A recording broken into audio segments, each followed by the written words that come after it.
Well, thank you for that nice introduction. My name is Miranda Menard. I am currently with CBRE Commercial Real Estate on our Nike account here in Beaverton, Oregon. And so I have the pleasure of running the sustainability program for Global Places and Services, also known as Nike's real estate portfolio.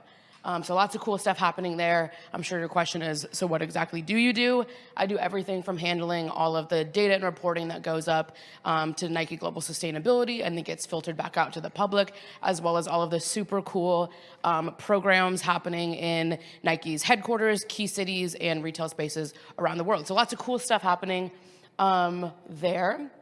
I'll go ahead and jump into it, because correct me if I'm wrong, we have just 15 minutes. Perfect, okay, cool. So, today we're gonna go over super quick, we're gonna talk about what your why is. I'll tell you kind of what mine is, we'll talk about what yours is, and then we're gonna talk about how we can use that to create that influence.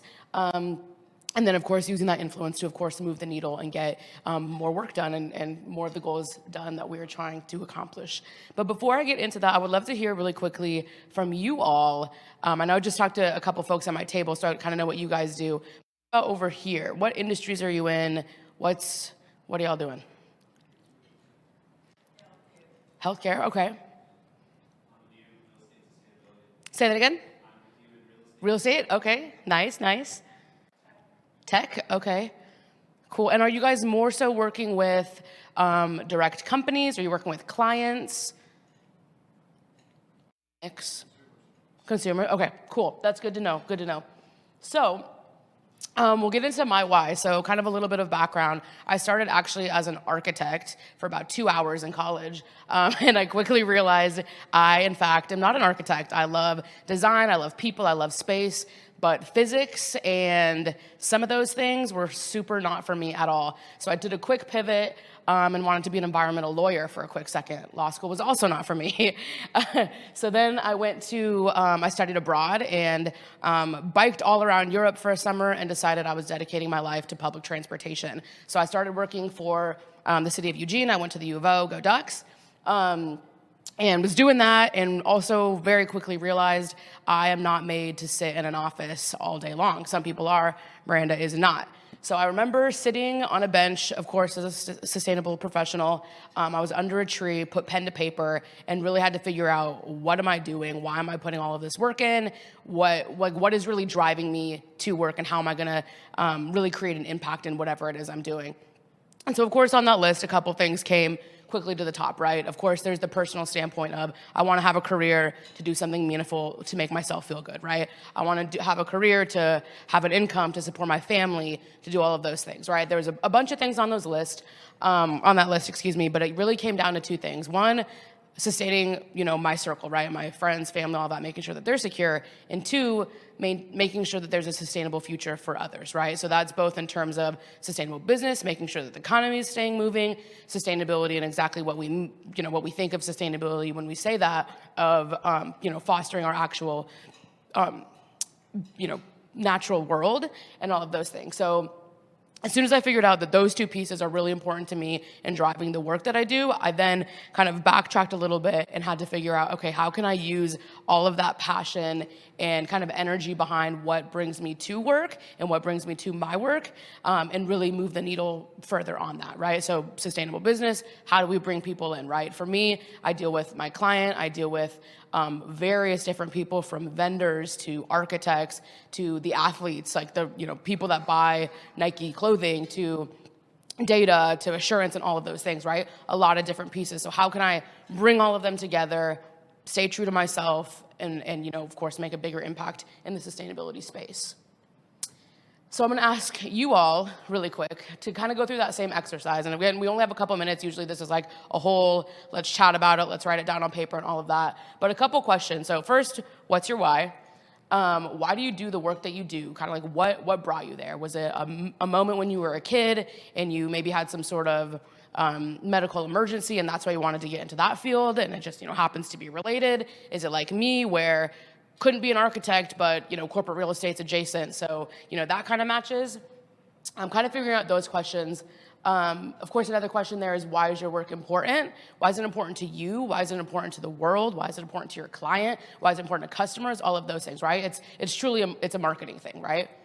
And then the last one there is, how does it relate to others? So a lot of times we think that, if you're the boss, or if you have, you're the check writer, you have 30 years of experience in the industry, whatever it is, you're all of a sudden going to have kind of that power to make a decision or get people on board or move the needle, however you want to say that. And unfortunately, that's actually not true, right? You have to really bring people with you. If people don't like you, probably not going to listen to you.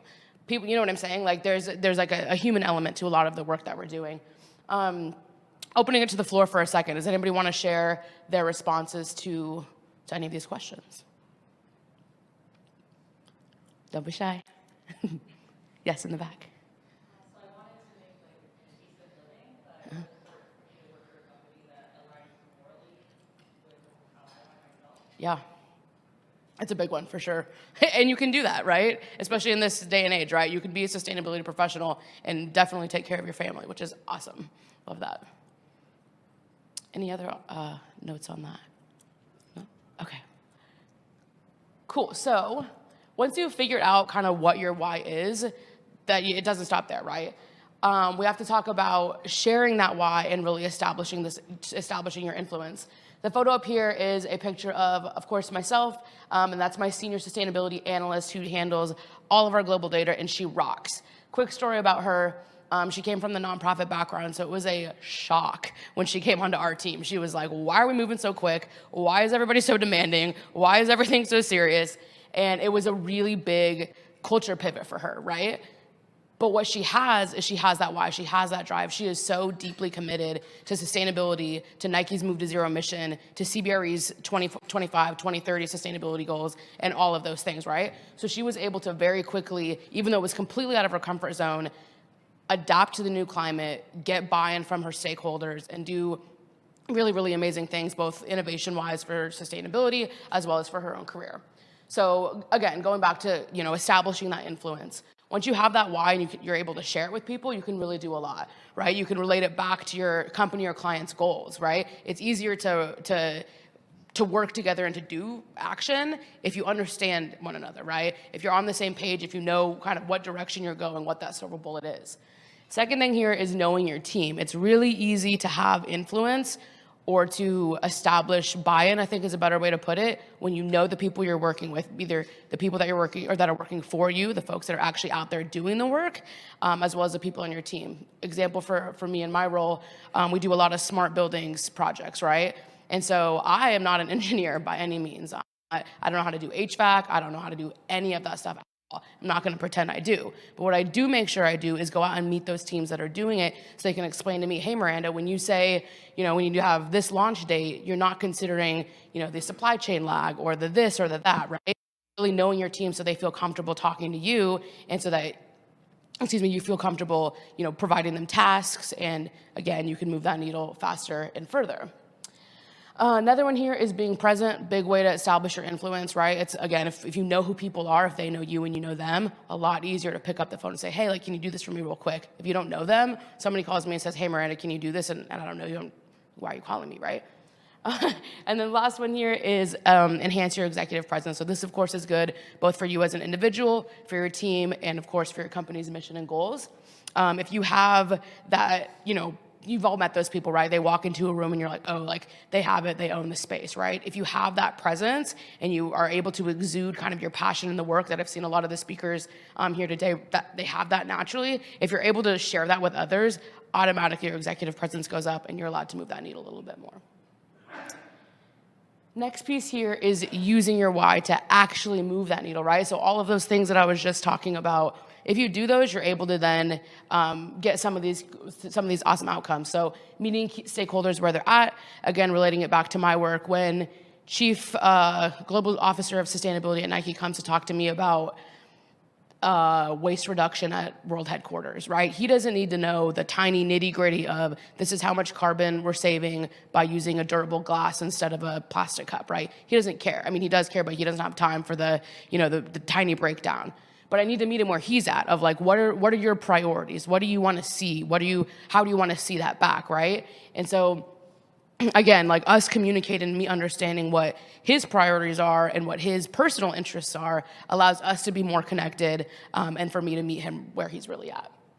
Again, expanding your own network, great for you as a individual professional, things like this. And obviously, I would assume that all of y'all are very engaged in your careers, or else you wouldn't be at a very specialized conference.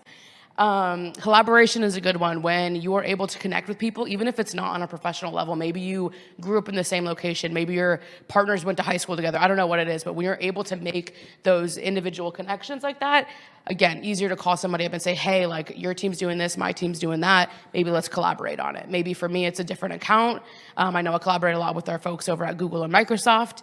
And it's a lot easier for me to do that because I've established those personal connections based on why we do our work.